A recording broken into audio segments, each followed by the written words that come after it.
following takes place between lunch and dinner. Events take place in real time.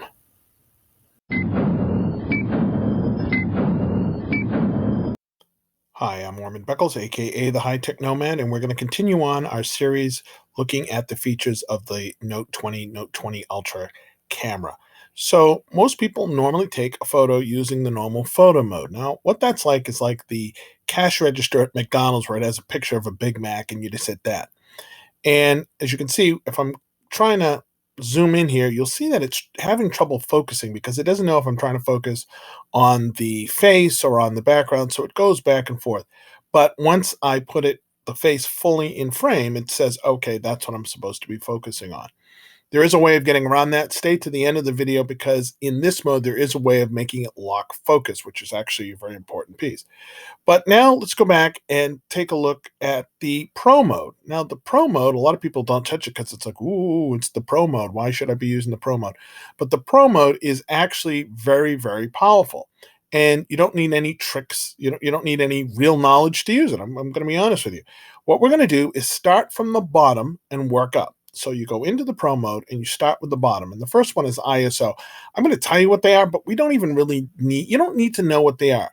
You can adjust it by sliding your finger up and down and just go by taste. Just, some of the best chefs in the world go by taste and some of the best photographers go by look.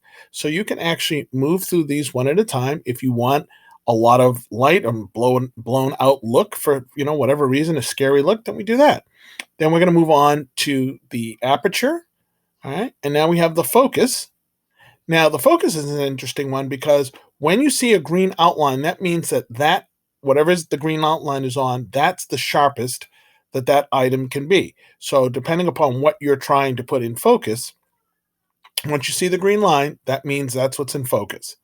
White balance, again, we could leave that, but maybe I wanted to give it a cooler look, which means more blues, or maybe I want a warmer look, which is usually more reds, but this is kind of a scary night thing.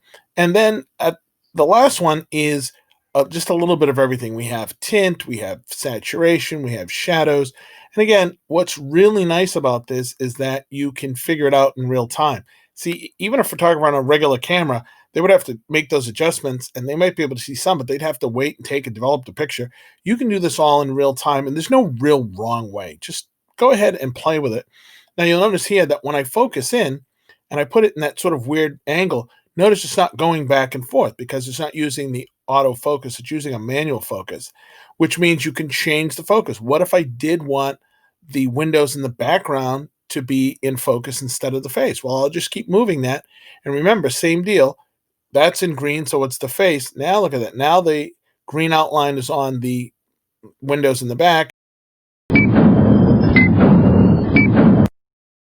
There's also a night mode. Let's take a picture. If you take a picture in the normal photo mode, it takes a little longer, but what we end up with is a decent picture. It's tried to figure out what to do with the available light, and this is what we get, and it doesn't look too bad. Let's try with the night mode. And in the night mode, what it's going to do is actually take several images, changing the ISO, then it's going to combine them and use some magic to figure out what the picture should look like. Now, you definitely need a tripod for this because as you can see, this is taking up to 20 seconds, can even take 25 seconds, but the results are amazing. Now let's see what we get. That's amazing. That's like freaking daytime. That is the same shot using the night mode as opposed to just using the photo mode to take it. Your subjects do have to sit still for a few seconds, but the more light, the less the wait. If you have a campfire, then that 20 seconds is going to be like maybe 5 seconds or 10 seconds. If you have no light whatsoever, these are the results that you can get. Just have it on a tripod and be willing to wait 20 seconds. I promised if you stayed to the end of the video, I was going to show you how to do something with autofocus in the normal mode. And it's actually pretty amazing. This is actually one of the most popular videos on my channel.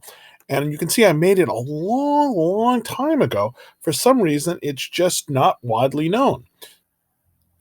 In the normal photo and video mode, you have autofocus. As you can see, I'm moving my hand back and forth and it's trying to focus on my hand.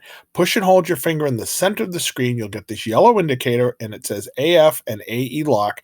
And now both the exposure and the focus are locked and will not change. And that's perfect if you're trying to capture something that keeps moving back and forth in front of the camera. And it's also really helpful if you're trying to do something with the exposure. If you're trying to take a picture of two people that are standing in front of a brightly lit window, it will not work because the auto exposure will keep doing it. Point it at the ground, push and hold your finger on the screen. It'll lock the exposure. And now when you go up and take a picture of them, it'll be perfect because what it'll do is not keep changing the exposure. So that's how to lock the auto exposure and lock the autofocus. But a question that comes up now is these are all great things to do with pictures. What are we going to do in terms of video?